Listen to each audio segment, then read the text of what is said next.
Welcome back. West Texas here now with that full forecast. Starting you with this radar, we've had a fairly active day, but again, surprisingly, not a very severe one, but still a good number of thunderstorms that rolled through from the Concho Valley, even getting up here into the big country as far north as getting into Stevens County now. Right now, we do have some thunderstorms that are slowly moving their way out and dissipating in this northern Tom Green County area, even into San Angelo in particular. We saw some thunderstorms go on for, I'd say, a good half hour, maybe close to 45 minutes, but those are now starting to weaken a bit and make their way into Reynolds County, getting over Ballinger right now.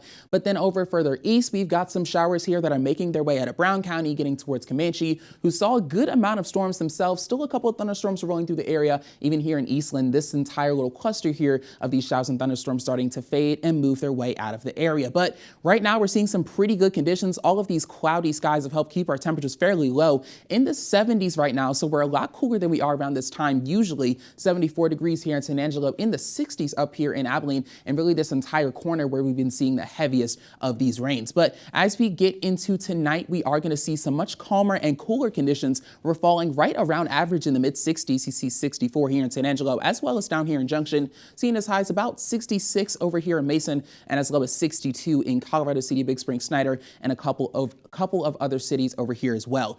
There is still a possibility to see some more light showers and storms, but that's mainly going to stay for some of these eastern counties, or maybe all the way out here towards Snyder, getting towards the Panhandle. But they will be light and should be isolated, and will be mostly done by the time you're waking up tomorrow morning. But as we move our way through the rest of tonight, these showers are going to continue to make their way over east. We're going to see some more stronger thunderstorms that will stay outside of our area, both to our east and our west, but none of them seem to really cross into us here in West Texas. So you can see there's a cluster right outside of San Saba, but most of our convection is showing to end right around midnight. And then there might be, again, some intermittent light showers generally on some of these bordering counties. You see here Colorado City, Snyder, and a bit of Comanche as well, that may see those showers as we get into these overnight hours. But moving forward to tomorrow, it's a pretty similar picture to today, but looking to be a bit stronger. Our entire area here in this slight risk category, that's a 2 out of 5, except for this itty bitty sliver here that's in that marginal risk there in Crockett County. But I would still be sure you're making to stay prepared.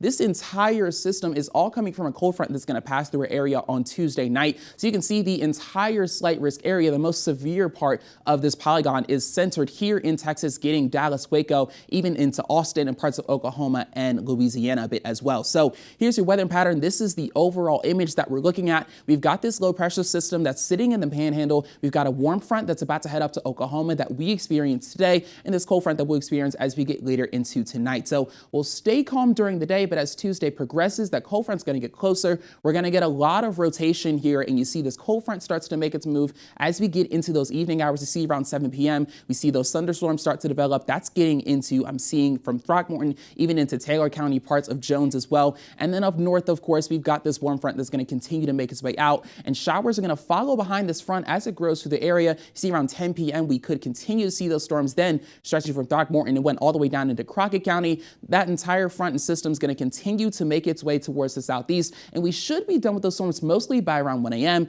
And you see as we continue through those late hours of the morning getting into Wednesday, those showers are going to continue to make their way east, and we should be mostly clear by the time you're waking up on Wednesday morning, but those isolated showers could continue to last until we get until about noon on noon on Wednesday. Now, for your rain totals, we're seeing around 1 inch or so. For some reason that wasn't working out, but we're generally looking around 1/2 inch to maybe 1.5 inches for some of those stronger places. The heavier rains are showing to move closer towards that hill country, central Texas, Austin kind of area. So your timeline, just because this was a lot of information, as we wrap up tonight, we're going to see these storms start to fade, and we should be mostly clear by the time we get to midnight Tuesday morning. It's going to stay mostly calm. It'll be a warmer day because we're going to heat up a bit before that cold front actually arrives, but storms could start to appear as we get into the evening and afternoon between like 4 and 7. We get into Tuesday night, those storms are going to be full-fledged. We'll have the cold front passing through and the storms along it. That's when we're going to have that greatest opportunity to see some of those severe storms, again, damaging hail and large and strong winds. And then we get into Wednesday morning, the showers will be moving their way out to the southeast, and we'll see the last of it most likely around noon. So your 7-day forecast, you see, we stay pretty cool for right now.